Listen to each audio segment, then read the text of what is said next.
आज की क्लास में हम MCQs डिस्कस करेंगे। DLED सेकेंड सेमेस्टर्स के MCQ कुछ MCQs कल के लेक्चर में हमने डिस्कस किए थे। लेट्स सी आज कौन से MCQs आपके सामने आते हैं। क्रमबद्ध संस्थानों की स्थापना का प्रावधान था। तो ये क्रमबद्ध संस्थाओं की स्थापना के बारे में किसने बात की थी? लॉर्ड ऑकलैंड ने, चार्ल्स वुड ने, लॉर्ड मैकाले या फिर यशपाल समिति ने। तो आपने देखा होगा कि लॉर्ड ऑकलैंड ने ज़्यादा कुछ अपने किया नहीं था अपने कार्यकाल में। लॉर्ड मैकाले ने भी ज़्यादातर ब्रिटिशर्स के साइड की बात की थी, तो उन्होंने भी ऐसे भारतीयों के लिए कुछ खास काम नहीं किया था। यशपाल समिति का भी ज़्यादा झुकाव ये था कि बोझ को कैसे कम करे शिक्षा के।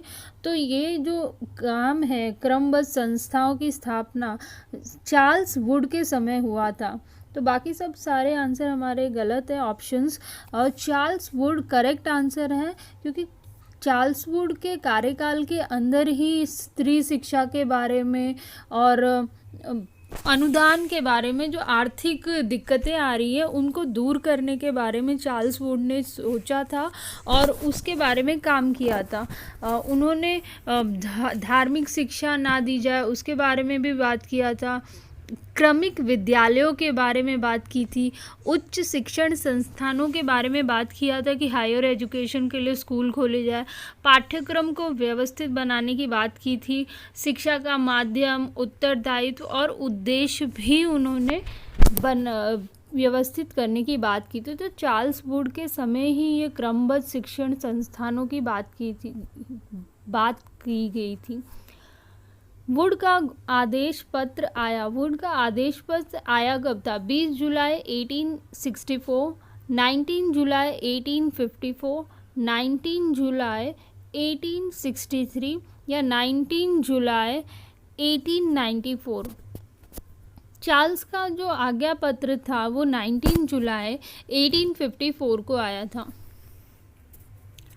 हंटर आयोग में सदस्यों की संख्या, जो हंटर आयोग आया था उसमें कुल 20 सदस्य थे जिनकी कमेटी बनाई गई और फिर उन्होंने शिक्षा के क्षेत्र में अपने सुझाव प्रस्तुत किए। सहायता अनुदान प्रणाली का संबंध, तो जो सहायता अनुदान प्रणाली है इसका संबंध किससे था? अभी 2 मिनट पहले ही हमने डिस्कस किया था।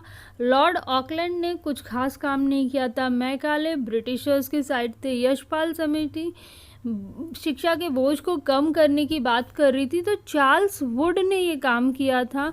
ये जो सहायता अनुदान प्रणाली है उन्होंने ही बात की थी कि जो डिफ़िकल्टीज फेस करनी पड़ रही है संस्थानों को, स्कूल नहीं चला पा रहे हैं ढंग से क्योंकि उनके पास इतना धन नहीं है, तो ऐसी संस्थाओं को हमें सहायता प्रदान करनी होगी और उसी के लिए उन्होंने सहायता अनुदान प्रणाली स्टार्ट की थी।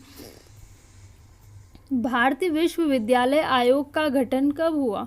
तो भारतीय विश्वविद्यालय आयोग का गठन 1902 में हुआ था। निस्पंदन या फिर छनन का सिद्धांत का प्रतिपादन किसके द्वारा किया गया था? ये निस्पंदन थ्योरी आपको याद होगी या फिर छनन का सिद्धांत इस कहा जाता है, जिसमें बात की गई थी कि उच्च वर्ग को शिक्षा दी जाएगी और निम्न वर्ग के जो लोग हैं उनके पास वही शिक्षा छन कर पहुंच जाएगी। तो निम्न वर्ग के लोगों को शिक्षा प्रदान करने की ज़रूरत नहीं है। वैसे भी गवर्नमेंट के पास इतना पैसा नहीं है कि सबको शिक्षा प्रदान की जाए। तो ये जो नेगेटिव लाइंस है जो कि लॉर्ड मैकाले के समय पे कही गई थी और ये सिद्धांत लॉर्ड मैकाले द्वारा दिया गया था। काफ़ी सारा पंगे हुए थे लॉर्ड मैकाले के टाइम पे, तो आपको याद होगा कि वो काफ़ी नेगेटिव बातें उन्होंने कही थी भारतीयों के लिए। वो भारतीयों का कुछ भी अच्छा नहीं करना चाहते थे। तो ये जो एक नेगेटिव थ्योरी है ये भी उनके द्वारा ही दी गई थी। निःशुल्क एवं अनिवार्य शिक्षा के अधिकार में किस आयु वर्ग के बच्चों को रखा गया? आपने काफ़ी बार ये स्टेटमेंट पढ़ी होगी, निःशुल्क एवं अनिवार्य शिक्षा का अधिकार। ये 6 से 14 वर्ष के बच्चों के लिए था, या फिर 21 से 35 वर्ष के बच्चों के लिए, या 20 से 30, या इनमें से कोई नहीं। ये एक्चुअल में दिया गया था 6 से 14 वर्ष के बच्चों के लिए। निःशुल्क एवं अनिवार्य शिक्षा 6 से 14 वर्ष के बच्चों के लिए स्टार्ट की गई थी। प्राथमिक विद्यालयों की दूरी RTE 2009 के अनुसार होनी चाहिए। तो प्राथमिक विद्यालय जो हैं उनकी दूरी क्या निश्चित की गई थी RTE 2009 के अनुसार। RTE का मतलब राइट टू एजुकेशन एक्ट 2009, उनके द्वारा निश्चित क्या किया गया था, 1 किलोमीटर, 2 किलोमीटर, 3 किलोमीटर या 4 किलोमीटर। तो हमारा सही आंसर है 1 किलोमीटर के अंदर होने चाहिए प्राथमिक विद्यालय, सो दैट जो बच्चे जाते हैं आसानी से अपने विद्यालय पहुंचकर शिक्षा ग्रहण कर सके। आगे बढ़ते हैं। RTE 2009 के तहत शिक्षक छात्र अनुपात होना चाहिए। तो टीचर स्टूडेंट रेशियो के बारे में RTE 2009 में क्या कहा गया था, 1:20 होना चाहिए, 1:30 होना चाहिए, या 2:20 एंड 2:30 होना चाहिए। तो RTE 2009 के तहत कहा गया था कि शिक्षक छात्र अनुपात होना चाहिए 1:30। 30 बच्चों पर एक शिक्षक होना चाहिए। तो रेशियो था 1:30। नेक्स्ट हमारा क्वेश्चन है, संविधान की धारा 45 का संबंध है। तो जो संविधान की धारा 45 है उसका संबंध किससे है? केंद्र विश्वविद्यालयों से है, राज्यों की शिक्षा से है, या फिर निःशुल्क एवं अनिवार्य शिक्षा, या इनमें से कोई भी नहीं। तो जो संविधान की धारा 45 है उसका सीधा संबंध निःशुल्क एवं अनिवार्य शिक्षा से है। ये निःशुल्क एवं अनिवार्य शिक्षा से रिलेटेड है। अल्पसंख्यकों के लिए शिक्षा की चर्चा किस अनुच्छेद में की गई है? अनुच्छेद 30A, अनुच्छेद 16, अनुच्छेद 26 या अनुच्छेद 46। तो अल्पसंख्यकों की शिक्षा की चर्चा अनुच्छेद 30A में की गई है। अनुच्छेद 30A में कहा गया कि जो अल्पसंख्यक है वो अपने हिसाब से मतलब जो भी संस्था खोलना चाहें उसका स्थापना कर सकते हैं, उसकी प्रशासन की जो व्यवस्था है वो भी कर सकते हैं।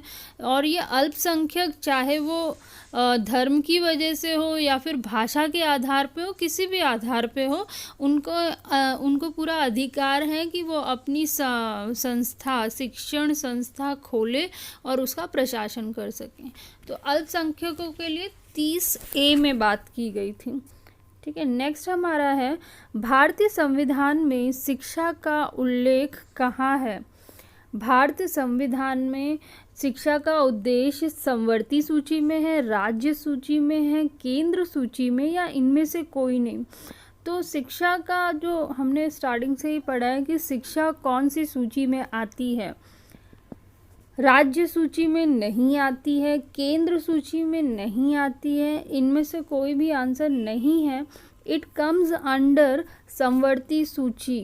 ये समवर्ती सूची के अंदर आती है। जो भी चीज़ें समवर्ती सूची के अंदर आती हैं वो राज्य और केंद्र दोनों द्वारा उससे रिलेटेड नियम बनते हैं और क्रियान्वयन होता है वो चीज़ों का। तो शिक्षा उनमें से एक है।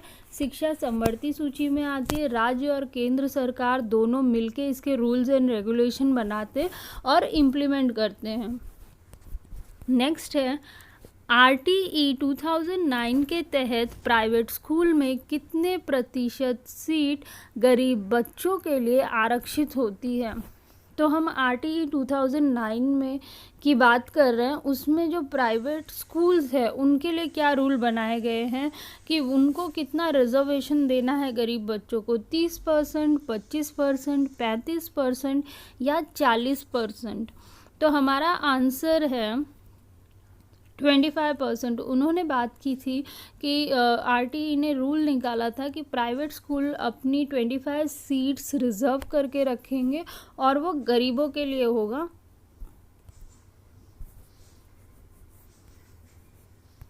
नेक्स्ट है लॉर्ड कर्जन की शिक्षा नीति की घोषणा। लॉर्ड कर्जन की शिक्षा नीति की घोषणा कब हुई थी? 1902, 1903, 1904, 1910। और हमारा सही आंसर है 1904 में लॉर्ड कर्जन की शिक्षा नीति आई थी। हिंदी भाषा का प्रचार प्रसार की चर्चा किस अनुच्छेद में की गई थी? हिंदी भाषा के प्रचार प्रसार की जो चर्चा है वो अनुच्छेद 351 में हुई थी, 320 में, 341 में या 331 में हुई थी। तो हमारा राइट आंसर है 351। अनुच्छेद 351 में कहा गया था हिंदी भाषा का प्रचार प्रसार बढ़ाया जाए, उसका विकास करें ताकि भारतीय जो संस्कृति है और सभ्यता है उन सब की अभिव्यक्ति का एक साधन मिल सके। हमारा जो कल्चर है उसको आगे बढ़ाने के लिए कोई लैंग्वेज चाहिए तो वो भाषा हम हिंदी लेंगे और उसका प्रचार प्रसार करेंगे। नेक्स्ट लास्ट हमारा है राज्य पोषित शिक्षण संस्थाओं में धार्मिक शिक्षा निषेध किस अनुच्छेद में की गई है? तो राज्य पोषित जो शिक्षण संस्थान थे उसमें धार्मिक शिक्षा नहीं देनी चाहिए, ये किस अनुच्छेद में लिखा था?